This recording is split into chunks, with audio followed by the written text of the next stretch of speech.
A distant rumble of thunder echoed above the sprawling Whitmore estate, casting ominous shadows across the grand marble floors. Inside, Eva Donovan Whitmore clutched her pregnant belly, her heart pounding, as she braced herself for another confrontation with her domineering mother-in-law, Marjorie Whitmore. It wasn't that Marjorie disapproved of Eva, she outright resented her, treating her as little more than an inconvenience. Watching from the far end of the corridor was Eva's husband, Adrian Whitmore, a billionaire heir whose fortune could command every comfort on earth, yet who stood frozen as dark secrets and sinister manipulation threatened the very woman he vowed to protect. Eva Donovan Whitmore often reflected on the day she first met Adrian Whitmore's mother, Marjorie. It was at a charity gala in Manhattan, an event hosted by Marjorie herself to benefit orphaned children in Eastern Europe. Eva, then a rising graphic designer with a passion for community service, had been volunteering behind the scenes. When she accidentally spilled a drop of champagne on the edge of Marjorie's beaded evening gown, the older woman's gaze turned frigid. Yet, for the sake of Adrian, Marjorie had forced a brittle smile that evening and said, "Be more careful next time, dear." Eva could sense the calculation in those eyes. From that moment on, she knew Marjorie Whitmore was not one to be crossed. Still, nothing prepared her for the cruelty that would surface later. Months later, after Adrian had courted her with a whirlwind romance, dinners at exclusive restaurants, private weekend getaways in the Hamptons, late-night strolls in the shimmering lights of Central Park, he proposed on a secluded Italian beach. Eva, breathless with love, accepted immediately, having no inkling of the shadow that would soon follow them. She believed that once Marjorie got to know her, the tension would ease. But Marjorie had other ideas. Now Eva was nearly 4 months pregnant and under strict orders from Marjorie to remain at the Whitmore family estate for proper care. The estate was an architectural marvel, nestled on the outskirts of Westchester County, featuring sprawling manicured gardens, a private lake, and a mansion that boasted everything from heated marble floors to secret passageways installed during Prohibition. What was meant to be a dream sanctuary for a soon-to-be mother had turned into a gilded cage. Before Adrian left for a short business trip to negotiate an Infinitec merger in Singapore, he had hesitated. "I don't want to leave you alone with Mother," he confessed, his voice trembling. "She can be overbearing. Promise me you'll call if anything happens." Eva had merely smiled, wanting to appear strong. "I promise," she said, hugging him tightly. "I can handle a few days with her." But she soon discovered that as soon as Adrian's private jet left the country, Marjorie's facade of politeness disappeared entirely. The older woman saw Eva's pregnancy not as a joyous occasion, but as a tool, something to manipulate and control. At first, it was the little remarks, "You're too frail to be walking in the garden alone," or "Are you certain you want to eat that? It might be bad for the baby." Then it escalated. Marjorie began assigning daily schedules to Eva, forcing her to undergo endless traditional treatments or to rest at odd hours, all under the guise of preserving the Whitmore lineage. "Emily Peterson, my private nurse, will watch over you," Marjorie proclaimed one morning. "No more wandering about without supervision. Is that clear?" Eva blinked in confusion, her stomach fluttering with anxiety. "Supervision? Marjorie, I'm pregnant, not infirm," she tried to protest. Marjorie's frost-grey eyes narrowed. "Don't you dare raise your voice at me. This is my grandchild we're talking about. You will follow my instructions." From then on, Emily Peterson shadowed Eva's every step, notepad in hand, reporting back to Marjorie at regular intervals. It was as if Eva was reduced to a child who couldn't be trusted in her own home. One evening, Eva's best friend, Michelle Oberton, someone who had once traveled with her to volunteer in rural Haiti, visited with a bouquet of pink roses. Marjorie met Michelle at the door, blocking her entry. "I'm afraid Eva is too tired for visitors," she snapped. She didn't even attempt to hide her disdain. "Check back some other time." Michelle tried to insist, but Marjorie shot her a glare that froze her in place. Dejected and worried, Michelle left, texting Eva a short note. "You okay? Call me if you need me, no matter what." Eva, however, didn't see the text for hours.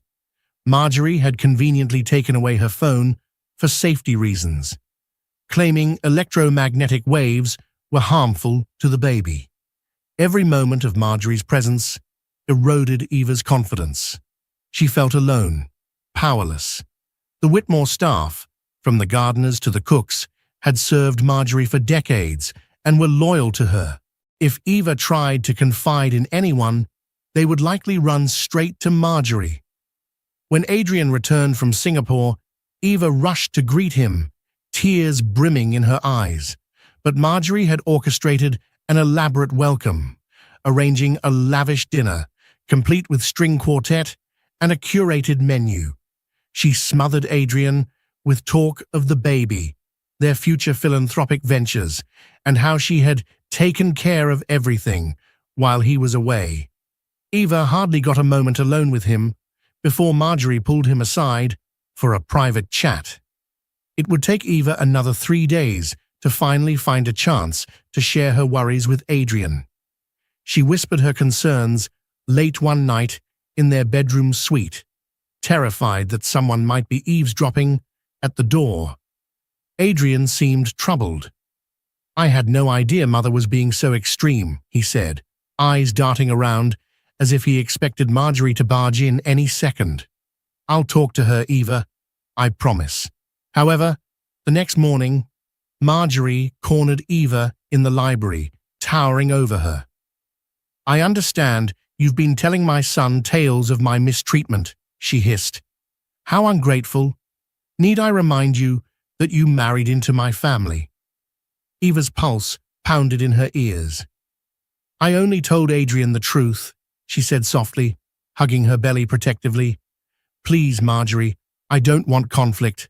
I just need some space and—" Marjorie's hand shot out and gripped Eva's shoulder, nails digging into her skin. "Keep your mouth shut, or you'll regret it," she warned, voice dripping with venom. Her eyes flickered to Eva's belly. "You'll do as I say, or you might find that this family has no place for you, or your child." Shaken to the core, Eva realized the fight was only beginning. Eva's days at the Whitmore mansion were consumed by a meticulously orchestrated routine: meals at specific times, enforced rest periods, mandatory prenatal classes scheduled by Marjorie with doctors Eva didn't even choose. The woman had an uncanny way of making every controlling gesture seem like it was for Eva's own good. "You will attend Dr. Baudelaire's clinic," Marjorie declared one afternoon. "He's delivered countless heirs for high society families. We don't need any incompetent public hospital staff messing this up." Eva's heart sank. She liked her own doctor, Cecilia Montoya, who championed a more natural approach and put Eva's comfort first. But Marjorie insisted, and Adrian, always busy juggling business expansions, often found it easier to agree with his mother. That's not to say Adrian was indifferent. In fact, he sensed the unease in Eva's eyes each time she was forced into another stifling regimen. He tried to intervene, reminding his mother to give Eva freedom. But Marjorie always deflected, feigning hurt and disappointment in Adrian's lack of trust in her maternal wisdom. Adrian would back down, not wanting to spark conflict, telling himself that Marjorie's intentions were good. But Eva knew better. Controlling her medical appointments was just another way Marjorie tightened the noose. Eva yearned for her small condo in Queens, where she once lived an independent life, designing logos and marketing materials for local businesses. Now, she couldn't even step outside for a breath of fresh air without someone trailing her. One chilly morning, Eva decided to brave the garden alone. She slipped out through a side door, her coat draped over her shoulders. Her heart hammered, partially from fear of being caught, and partially from the exhilaration of reclaiming a sliver of freedom. Crisp autumn air brushed her cheeks, and she took a long, refreshing breath. As she wandered near the rose bushes, a figure emerged from behind a hedge. It was Victor, Marjorie's personal security guard. "Ma'am," he said, all politeness but not a trace of friendliness, "Mrs. Whitmore asked me to bring you back inside. The air is too cold for you. She's worried about your condition." Eva felt a mix of frustration and despair coil in her chest. "Victor, I'm fine," she insisted, her voice trembling. "I just needed a moment to clear my head." Victor's expression remained unreadable. "With all due respect, ma'am, if something happens, Mrs. Whitmore will hold me responsible." He gently guided her back to the mansion. The towering marble walls and lavish artwork, once breathtaking, now felt like the bars of a prison. That night, as Eva lay beside Adrian, she finally unleashed her frustrations in a tearful outpouring. She recounted every controlling measure, every subtle threat. Adrian held her close, his face etched with guilt and anger. "I'm so sorry," he murmured. "I never wanted you to feel trapped.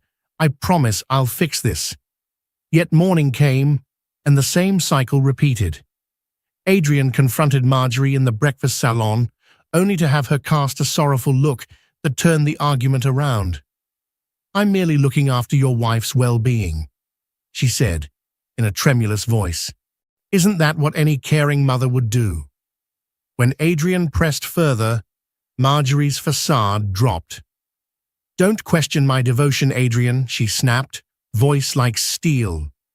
"You see how fragile Eva is. Do you want your child at risk?" Adrian wavered. He adored Eva, but he also feared that any argument with Marjorie might add stress to Eva's pregnancy. Caught between the two women he loved, he felt paralyzed. That evening, Eva mustered the courage to call her friend Michelle on a landline. "I can't do this anymore," Eva whispered, tears slipping down her face. "I need to leave. I need help." Michelle's tone was urgent on the other end. "Don't worry, Eva. I'm here for you. Let's figure out a plan. My friend, Lily Harper, works at a private pregnancy support center. She might help you find a safe space if you really need to get away. But are you certain?" Eva hesitated. She could flee, but then what about Adrian? She loved him, and part of her yearned for him to stand up against Marjorie with unwavering resolve. Could she really break away without him? The decision loomed over her like a dark cloud. Meanwhile, Marjorie's hostility only grew. One afternoon, Eva caught the older woman rummaging through her personal journal, something deeply intimate to Eva. When Eva gasped in horror, Marjorie refused to apologize. "Don't keep secrets in this house," she said coldly. "I have every right to ensure your mind is stable for motherhood." Eva began to fear that Marjorie would escalate her control into outright harm. She also noticed how the staff treated her differently, some with pity, others with thinly veiled contempt. It was as if Marjorie had spread the rumor that Eva was mentally unstable or unfit. Days turned into a blur. Eva's nightmares were filled with images of Marjorie looming over her bedside, whispering dire threats about the baby. She woke up with her pulse racing, a silent scream trapped in her throat. Adrian tried to console her, but she saw the weariness in his eyes, the conflict in his soul. Could love alone be enough to break the chains Marjorie had wrapped around both of them. It was on a chilly Sunday morning that Eva realized Marjorie's manipulations were not just psychological, but bordering on physical intimidation. The older woman's approach had shifted from snide remarks and controlling behavior to something far more alarming. Eva had been in the music room, attempting to play a gentle lullaby on the family's antique Steinway piano, hoping the soft melody might soothe her frayed nerves. She was lost in thought when Marjorie stepped in, arms folded. "Stop that infernal noise," Marjorie snapped, marching over. "You're disturbing the entire household with your nonsense." Eva stiffened, lifting her hands from the keys. "I'm sorry, I thought some music might do you well to remember your place." Marjorie cut her off sharply. "You think because you married Adrian, you're now an actual part of this family. I've spent decades building the Whitmore name and empire. You come from nothing, some lower middle-class background, and think you can waltz in with your modern ideas." She snorted. "My grandchild doesn't need the distraction of your silly hobbies. You should focus on resting and staying obedient." Eva's cheeks burned with both embarrassment and anger. Still, she rose from the piano bench, attempting to remain calm. "I'm not trying to challenge you, Marjorie. I just want a healthy environment for the baby. That includes some happiness." "Happiness," Marjorie repeated in a mocking tone. "You're an ungrateful child who can't see how privileged you are, living in luxury, feeding off my son's wealth." Something within Eva snapped. She was exhausted, her pregnancy hormones magnifying every emotional bruise. "I didn't marry Adrian for his money," she said, her voice trembling. "I love him. I don't deserve to be treated like a prisoner in my own home." Marjorie's eyes flashed dangerously. She stepped closer, forcing Eva to back up against the piano. "Don't you dare speak to me like that," she hissed. "I've tolerated your insolence long enough." Before Eva could respond, Marjorie lunged forward, gripping Eva's wrist and twisting it roughly. Pain shot up Eva's arm, and she let out a startled cry. "Stop," Eva pleaded, her free hand protectively covering her belly. "Please, Marjorie." That was when it happened. Marjorie shoved Eva backward, her lower back slamming into the piano's edge. The jolt raced through Eva's body, her heart pounding in sheer terror for her unborn child. Gasping, she managed to steady herself. A pin-drop silence followed. For a moment, even Marjorie appeared stunned by her own aggression. But the older woman quickly composed herself, smoothing her immaculate chignon. "You will keep your mouth shut about this, or you'll regret it," she said, icily. Then, almost as if to add a final insult, Marjorie simply turned on her heel and strode out of the music room, leaving Eva trembling and clutching her bruised wrist. Tears of pain, anger, and fear streamed down Eva's cheeks as she sank onto the piano bench. She felt not only physically hurt, but also heartbroken, realizing the extent of Marjorie's cruelty. She began to wonder, if Marjorie could do this now, when she was pregnant, what would she do once the baby was born? Eva knew she had to tell Adrian, but as it happened, Adrian had left for a brief day trip to Boston for a philanthropic luncheon he couldn't refuse. By the time he returned late that evening, Eva was in her bedroom, nursing her sore wrist with an ice pack. He noticed her red, swollen eyes. "What happened?" he demanded gently, stepping closer. At first, Eva hesitated. She feared Marjorie's retribution if she revealed the truth, but the memory of her mother-in-law's cold eyes and the pain in her wrist spurred her on. She hurt me, Adrian," Eva whispered, tears leaking from her eyes. "She grabbed my wrist and shoved me against the piano." Adrian's face blanched. Mother, are you sure it wasn't an accident? Eva's expression turned from pained to incredulous. Adrian, she grabbed me. She twisted my wrist. I'm so scared for our baby. Shame flooded Adrian's features. He touched Eva's wrist gently, wincing at the faint bruise. Then he wrapped his arms around her. I'm sorry, he murmured, voice thick with guilt. I'll take care of this. I swear. The next morning at breakfast, Adrian confronted Marjorie in the dining hall. Servants scurried around, preparing an elaborate meal of fresh fruit, pastries, and eggs Florentine. Eva stood off to the side, heart pounding, as she watched the confrontation unfold. Mother, Eva told me what happened in the music room, Adrian said, his tone measured but firm. Is it true you pushed her? Marjorie lifted an eyebrow, setting down her teacup with poise. What has she been telling you now? She asked, affecting a dignified sigh.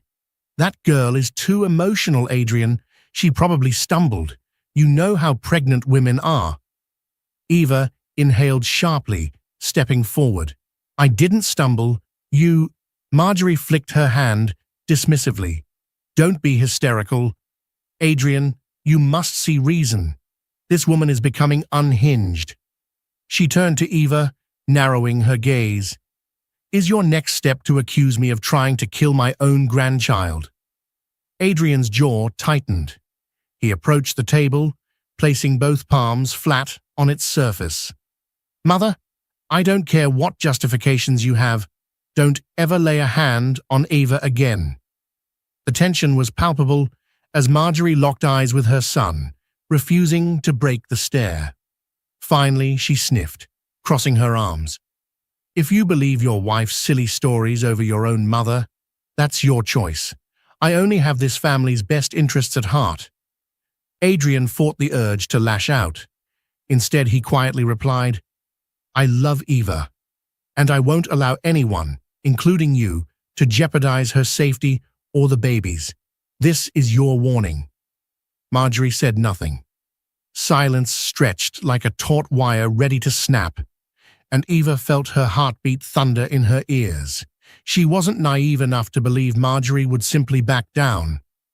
That single confrontation, though necessary, was also a provocation that might escalate her wrath. After breakfast, Marjorie disappeared into her private study, slamming the door behind her. Adrian pulled Eva aside. Pack a suitcase. We'll leave the estate tonight. I'll book us a suite at the Regency Hotel downtown. We'll be safer there. A fragile surge of hope welled up in Eva. Really? You mean that? He nodded, his gaze determined. Yes. I'm not letting her terrorize you anymore. We'll figure out a new living arrangement. Maybe buy another property she doesn't have access to. This ends now. Eva clasped Adrian's hand in relief, tears glistening in her eyes. Finally, she felt some sense of validation. They still had to navigate the unstoppable force that was Marjorie Whitmore, but at least Adrian was stepping up to shield his wife and unborn child. The plan was straightforward. Eva would quietly pack an overnight bag with essentials, while Adrian pretended he had to attend a spontaneous business meeting in the city. They'd tell no one, not even the staff who might inform Marjorie. Then they'd slip out in Adrian's private car with only his personal driver, James, whom Adrian trusted implicitly. Late afternoon sunlight fell through the stained glass windows of the Whitmore foyer, painting the marble floors in kaleidoscopic colors. Eva clutched her small bag, heart pounding, as she descended the spiral staircase. Adrian was waiting at the bottom, tapping his foot in anxious anticipation. He wore a simple navy suit, a clear attempt to blend the air of normal business with a sense of urgency. He offered a reassuring smile. Ready? Eva nodded, her nerves taut. They moved swiftly through the front corridor, ignoring the questioning looks of house staff. James stood outside, near the limousine, opening the door for them. He didn't ask questions. He'd been with Adrian for years and knew when to respect his employer's silence. Just as Eva climbed into the limo, she heard a voice call out from behind. "Adrian!" Marjorie stood in the grand entrance, her expression calm, but eyes alight with suspicion. She stepped forward, posture rigid. "Where on earth are you going at this hour?" Adrian feigned a casual tone. "Mother, I have a sudden meeting in the city. Eva's joining me. We'll be back tomorrow." Marjorie's jaw tightened. "Why is Eva going with you? You know she needs rest." Adrian shrugged, sliding into the car. "We won't be long." But Marjorie wasn't convinced. She took a step closer, her gaze darting to the luggage in Eva's lap. "You're hiding something," she accused. "Don't think you can sneak away without my knowledge. I won't be left out of decisions affecting my family." Before Adrian could respond, Marjorie lunged toward the door. James, sensing danger, shut it swiftly and jumped into the driver's seat. The engine roared to life. Through the tinted window, Eva saw Marjorie's livid face, shouting something inaudible. Then, they pulled away from the estate. Exhaling a breath she hadn't realized she was holding, Eva's shoulders sagged in relief. Adrian placed a hand on hers.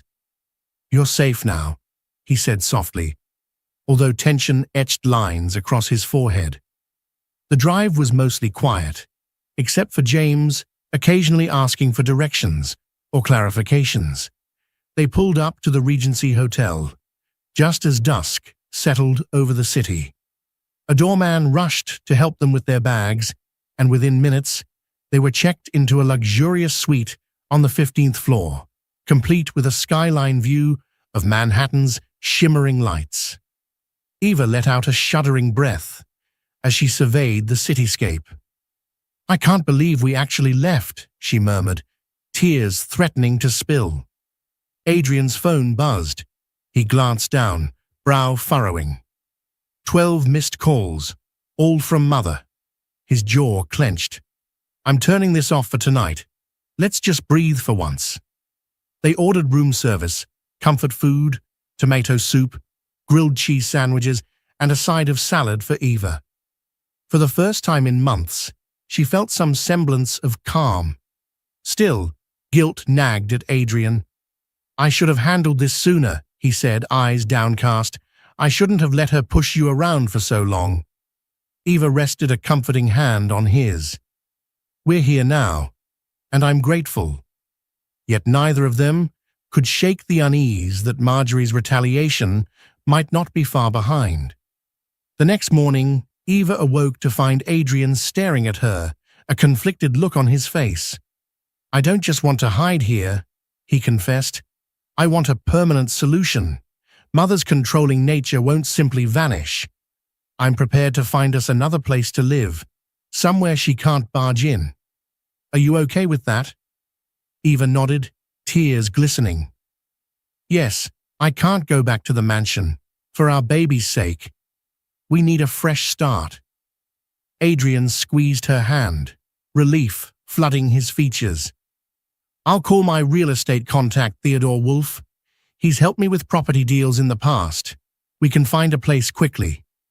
Over the next few days, Eva and Adrian toured a few high-end properties in Manhattan, each boasting modern architecture, high security, and plenty of space for a growing family. They found a penthouse in Tribeca with floor-to-ceiling windows, a private terrace, and a nursery space that made Eva tear up with hope. Adrian immediately placed an offer. Meanwhile, back at the Whitmore estate, Marjorie was not idle. She sent threatening messages to Adrian's phone, everything from guilt-tripping emotional texts, "How could you abandon your own mother?" to ominous warnings that he was making a grave mistake. She also tried to contact Eva directly, leaving voicemails that ranged from sickly sweet pleas to biting attacks on Eva's character. One afternoon, as Eva sat in the plush hotel suite, her new phone rang. She froze at the sight of the caller ID. Marjorie had found her number. Against her better judgment, she answered, hand trembling. "What do you want?" Eva said, voice shaky. "I want my son back, you manipulative little tramp," Marjorie hissed. "You think you can steal him away from me with your sob stories?" Tears stung Eva's eyes, but she fought to maintain her composure. "Adrian chose to leave because of your behavior." Marjorie's laughter was cold. "You're fragile, Eva. Don't forget you're pregnant. Stress isn't good for the baby. Are you sure you want to keep pushing me? There might be consequences." Eva's stomach clenched. "Is that a threat?" "Take it however you please," Marjorie replied, before the line went dead. Eva sank onto the sofa, clutching her belly as if to shield her unborn child from Marjorie's words.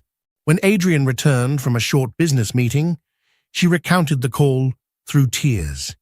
His face darkened, a muscle ticking in his jaw. "That's it," he said. "I'll talk to my lawyer, Gerald Hammond. We're going for a restraining order." Though neither admitted it aloud, both feared Marjorie was capable of almost anything to reassert her control. Word traveled fast within high society circles, and soon enough, the tabloids were swirling with rumors about a rift in the Whitmore family. Headlines speculated on the runaway billionaire heir and the disgraced mother-in-law. At first, Adrian tried to maintain a dignified silence, but the pressure mounted. Social events that Adrian would typically attend, fundraisers, galas, business mixers, now bristled with tension. Whispers followed him, speculating about why he had moved to a hotel suite with his pregnant wife. Marjorie, never one to shy away from wielding her influence, was feeding her own narrative into these circles, that Eva was unstable, controlling Adrian for financial gain, and irresponsibly jeopardizing the future Whitmore heir. At a charity banquet hosted by the influential Harrington family, Adrian and Eva decided to make an appearance, partly to refute rumors and partly to maintain crucial philanthropic ties. Eva wore a simple but elegant gown that accentuated her growing baby bump, while Adrian opted for a tailored tuxedo. Both arrived with anxious hearts. The event took place in a grand ballroom, flooded with crystal chandeliers and the hum of polite conversation. They barely had time to greet a few acquaintances. Some extended polite smiles, while others gave them curious, pitying looks, before Marjorie herself swept into the room, accompanied by none other than Edward Whitmore, Adrian's estranged father. Edward had always remained in the background of the family's affairs, traveling frequently and rarely confronting Marjorie. Gasps rippled through the room as people witnessed the sight of mother and father on one side and Adrian and Eva on the other. For a moment, the entire ballroom seemed to hold its breath. Marjorie approached them with a posture reminiscent of a queen about to reprimand a wayward subject. "How dare you humiliate me like this, Adrian?" she spat, voice low enough not to attract the official event photographers, but loud enough for nearby guests to hear. Edward stood by, an uneasy expression on his face. He was not known for challenging Marjorie, and it seemed tonight would be no different. Adrian took a step forward, placing himself partly in front of Eva. "We're here because we support the Harrington Foundation," he said, voice steady but tense. "We have every right to attend. And for the record, we haven't humiliated anyone but ourselves by allowing this drama to go public." Marjorie's eyes narrowed. "You ungrateful child, after everything I've done for you." Suddenly, a hush fell as a man in a well-tailored navy suit approached. It was Harold Harrington, the host of the event, accompanied by his wife, Veronica. They had heard the whispers and decided to intervene. "Is everything all right?" Harold asked in a concerned tone, eyes darting between the Whitmores. Marjorie quickly replaced her venomous glare with a brittle smile. Just a minor family misunderstanding, Harold. We don't want to make a scene. Ava could feel her pulse racing, her hand instinctively cradling her belly. This confrontation in public was exactly what she feared, yet she realized it might be a chance to assert her truth. Before Adrian could respond, Eva took a measured breath and spoke up. I'm sorry for any discomfort this is causing, Harold, but there's a reason Adrian and I have distanced ourselves from his mother. It involves my well-being, both emotional and physical. A murmur of surprise rippled through the surrounding onlookers. Marjorie's face turned stony.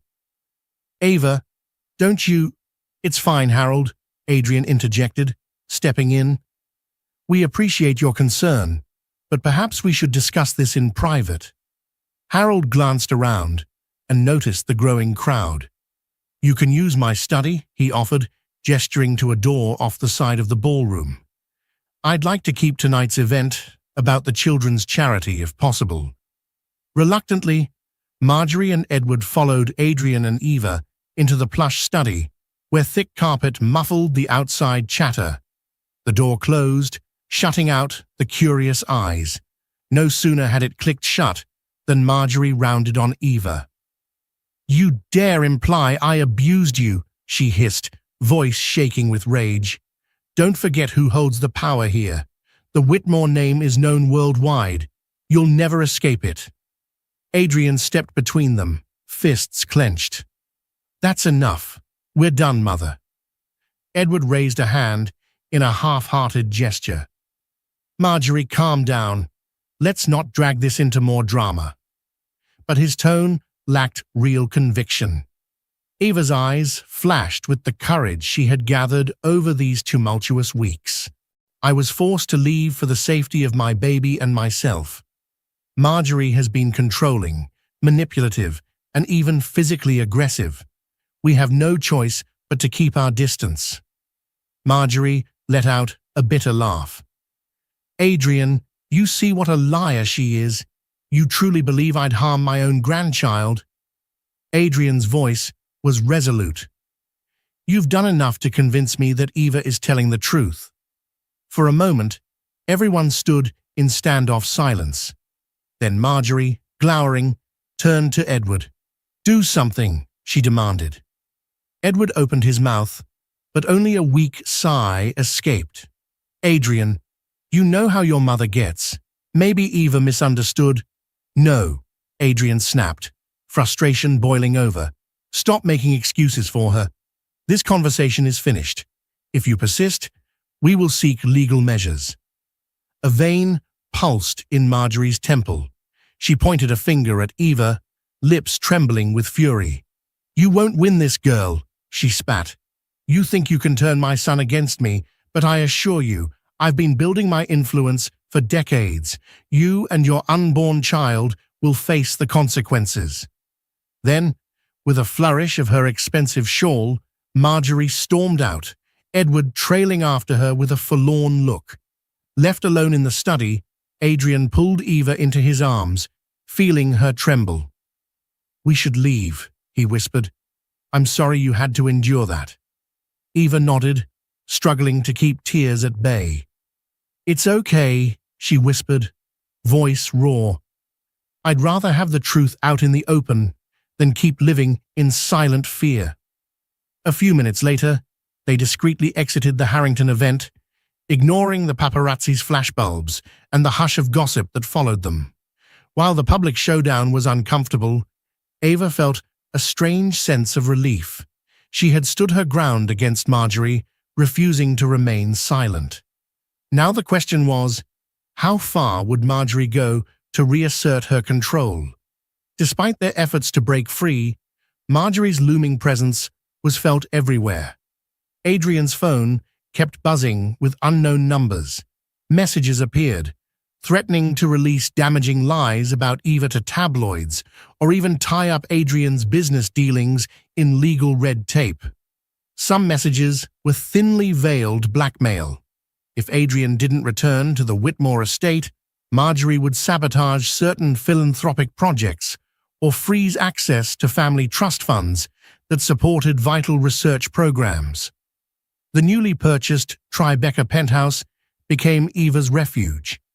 She spent her days arranging the nursery, determined to create a safe environment for her soon-to-arrive baby. Adrian juggled a hectic schedule, setting up new lines of security, liaising with lawyers about restraining orders, and managing his business empire. He also planned a grand baby shower for Eva, hoping to fill her life with positivity and supportive friends. Yet, an undercurrent of tension existed at all times. Eva often gazed out the penthouse windows, scanning the streets below with an anxious heart. She half expected a car full of Marjorie's associates to appear, dragging her back to the estate. Every unexpected knock at the door made her pulse spike. About a week after the public confrontation, Eva's friend Michelle Oberton dropped by with homemade muffins. They chatted in the living room, the city skyline stretching behind them. Michelle spoke softly, cautious of Eva's fragile state. "I've done some digging," Michelle began, sipping tea. "Lily Harper, at the Pregnancy Support Center, told me about other high society families where controlling in-laws tried to manipulate custody or parenting rights. We need to be sure Marjorie doesn't try to claim that you're unfit to mother the baby." Eva tensed. Could she do that? "Anything's possible with her influence," Michelle cautioned, "especially if she's willing to lie or fabricate evidence." Panic flared in Eva's chest. She recalled the journals Marjorie had read, the staff at the mansion who might testify against her if Marjorie paid them enough. "I need to protect myself," Eva murmured. "I should document everything that's happened." Michelle nodded. "Exactly. Keep a record of all incidents, calls, messages, even medical visits. You have Dr. Cecilia Montoya, right? She can vouch for your health and well-being." That afternoon, when Adrian returned from a meeting, Eva updated him on her conversation with Michelle. Together, they began compiling a file, timestamps of every threatening voicemail, screenshots of text messages, even a statement from Eva detailing Marjorie's physical aggression in the music room. Adrian passed this to his lawyer, Gerald Hammond, who quietly readied it for potential legal battles. A few days later, a letter arrived at their penthouse via certified mail. Eva's hands shook as she opened it. It was from Marjorie's own lawyer, a formal notice accusing Eva of mental instability and parental negligence, implying that once the baby was born, Marjorie might seek legal guardianship. The letter claimed Eva had proven herself incapable of nurturing an heir to the Whitmore family. Ava's breath caught, tears blurring her vision. She showed the letter to Adrian, who turned pale with rage. "This is war," he muttered, crushing the letter in his fist. "I won't let her do this to you, to us." They immediately contacted Gerald Hammond, who advised them to prepare for the worst. "While it's difficult for a grandmother to claim custody under normal circumstances, your mother has significant resources," the lawyer warned. "We need to gather every piece of evidence that Eva is stable, healthy, and a fit mother." During that same week, Adrian discovered that certain board members of his company, Whitmore Enterprises, had received complaints from Marjorie about his irresponsible leadership. She was attempting to undermine his position, all in a twisted bid to force him back under her thumb. "It's like she's attacking us from all sides," Eva whispered one night, wrapping her arms around her belly as she sat in bed. Adrian took her hand in both of his. "We're going to stand firm. She may have power, but she won't destroy us." Yet as the weeks rolled on, Eva noticed a change in Adrian. He was worn thin by the constant attacks, juggling corporate battles, the looming lawsuit threats, and ensuring Eva's safety. She worried the stress would affect his health or overshadow the joy of their impending parenthood. Late at night, she'd find him in the living room, staring out at the glittering skyline, phone in hand, tension carved into his features. "Adrian," she said gently one such evening, slipping her arms around him. "We'll get through this."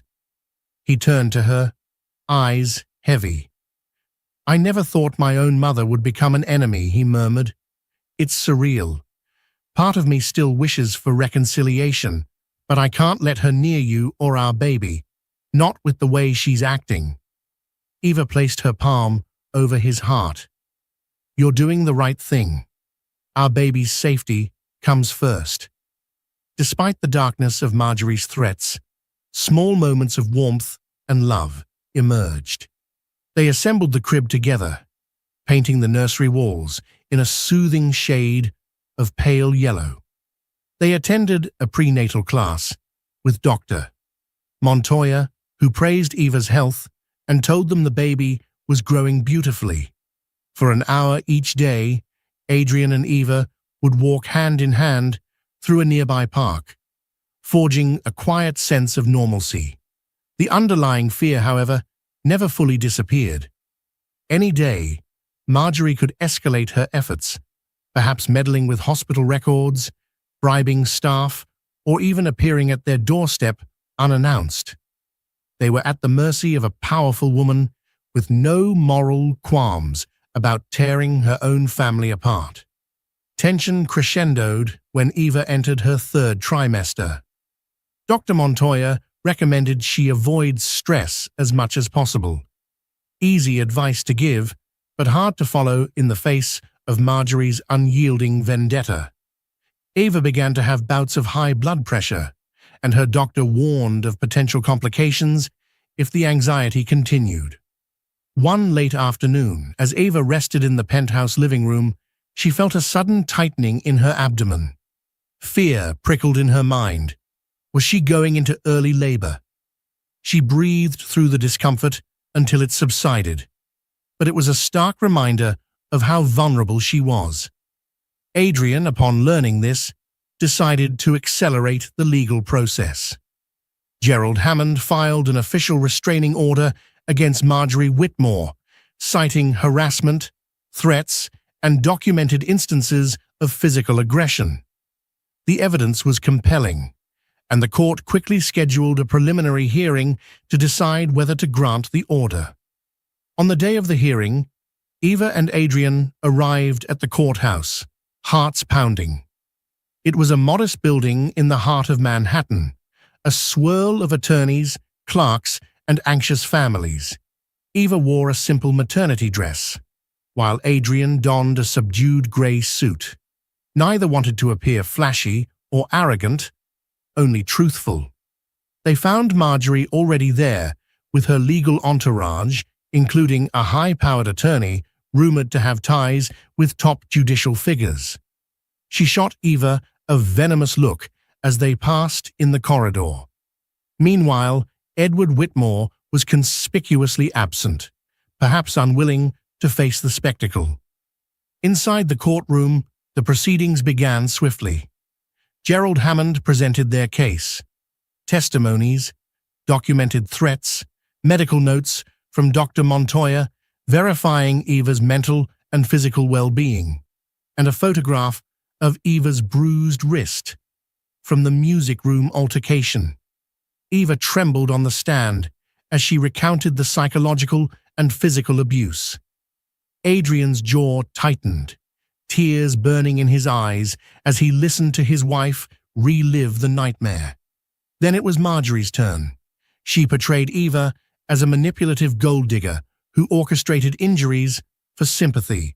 She even submitted statements from staff at the Whitmore estate, many of whom owed Marjorie their livelihood, claiming Eva was unbalanced, prone to mood swings, and had staged confrontations. The tension was suffocating. Eva felt her pulse pounding in her throat, her hands clammy as she resisted the urge to bolt from the courtroom. Adrian's fingers laced with hers, a steady reminder of his support. After hours of back and forth, the judge, a stern-faced woman named Justice Delgado, called for order. She took a moment to review the evidence, her gaze flicking between Marjorie and Ava. "This is not an easy case," the judge began.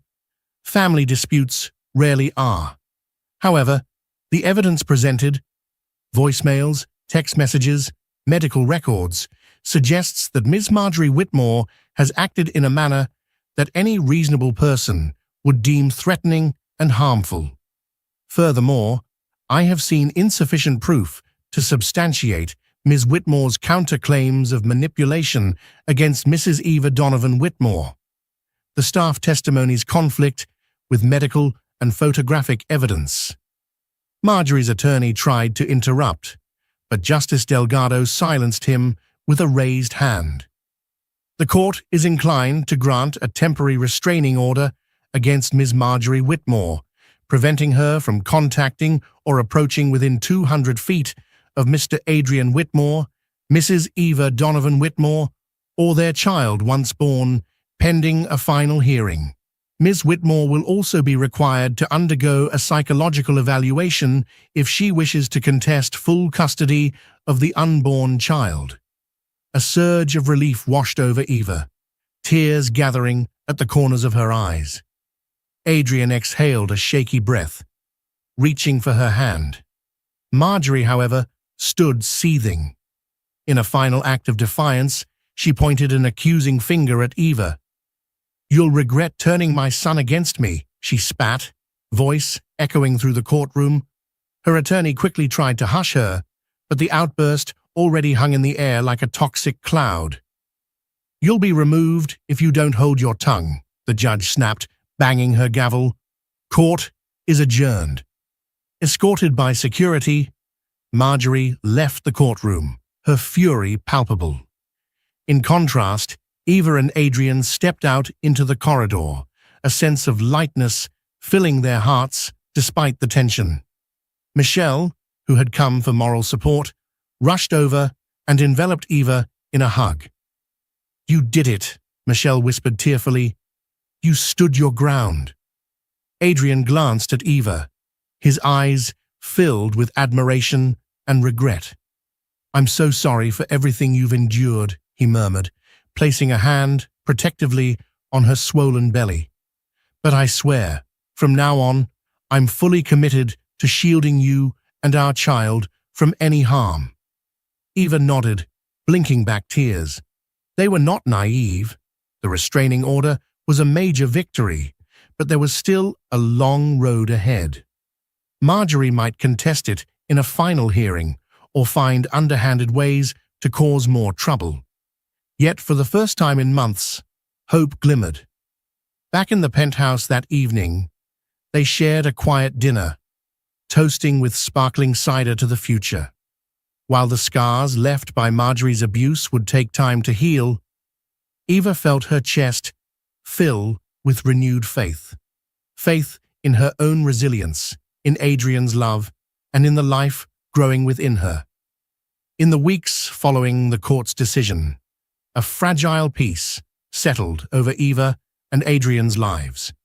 Marjorie was legally barred from contacting them, and the hush of her absence felt surreal. No more threatening calls in the middle of the night. No more scathing messages delivered through lawyers. Yet Ava couldn't help but remain vigilant, half expecting Marjorie to circumvent the restraining order in some clandestine way. Dr. Montoya closely monitored Eva's pregnancy, recommending light exercises, plenty of rest, and a supportive environment. Freed from the daily torment of Marjorie's presence, Eva's blood pressure stabilized, and her health improved drastically. She focused on the baby's nursery, taking joy in every small detail. From hanging pastel artwork on the walls to folding tiny onesies in a chest of drawers. Adrian was equally enthusiastic, reading up on fatherhood, even practicing swaddling techniques on a teddy bear. Around the 8th month, they hosted an intimate baby shower at the Tribeca penthouse. Close friends like Michelle, Lily Harper, and a few of Adrian's trusted colleagues attended. Balloons, flowers, and laughter filled the space that had once felt overshadowed by fear. It was a day of celebration, a beacon of hope amid the tumult that had plagued them. Between sips of fruit punch, Lily Harper asked, "Do you think Marjorie will try anything when the baby's born?" Eva exchanged a look with Adrian. "We can't rule it out," she admitted softly, "but we have the court order, and Adrian's lawyer is on standby if she tries to pull any stunts." Adrian nodded, placing a reassuring hand on Eva's shoulder. "We're also in the process of installing extra security measures at the penthouse, cameras, an alarm system, just in case." The conversation quieted for a moment, the weight of Marjorie's looming threat palpable. But soon enough, the baby shower resumed with games and genuine excitement for the little life soon to enter the world. As Ava's due date approached, she and Adrian made arrangements to deliver at a reputable private hospital. Dr. Montoya would oversee the birth, ensuring minimal stress and maximum comfort. The hospital administration, forewarned of possible family complications, added special security protocols. Marjorie's name and photo circulated among staff to ensure she couldn't sneak in. Early one morning, Eva woke with labor pains that gradually intensified. Adrian, though carefully prepared, was a bundle of nerves. He fumbled with the hospital bag, nearly forgetting his phone on the nightstand in his rush. Michelle arrived to help, offering calming reassurances and guiding them down to the waiting car. The city lights blurred past as they sped toward the hospital. Despite her contractions, Eva leaned into Adrian's arms, feeling both anxious and exhilarated. They were on the cusp of a profound moment, one that would change their lives forever. Within the controlled environment of the hospital suite, Dr. Montoya calmly guided Eva through each contraction, coaching Adrian on how to support her best. Hours felt like days. Each wave of pain pushed Eva closer to the edge of her endurance. Yet, as she clung to Adrian's hand, she drew strength from his presence. He whispered words of encouragement, kissing her forehead, promising that their child would be safe and loved. After intense labor, a newborn's cry filled the room. A baby boy, delicate and perfect, announced his arrival. Tears streamed down Eva's face as the nurse placed the wriggling infant against her chest. Adrian, overcome by emotion, pressed his lips to Eva's temple. "He's here," Adrian whispered, voice choked with gratitude. For a few minutes, the world around them faded into a comforting blur. The battles with Marjorie, the sleepless nights of worry, all of it seemed distant compared to the warmth of their new baby's tiny heartbeat against Eva's. The next day, the news spread throughout their social circles. Adrian and Eva had welcomed a healthy baby boy named Theo Donovan Whitmore. Congratulatory messages flooded in, some from well-wishers, others from business associates eager to stay in Adrian's good graces.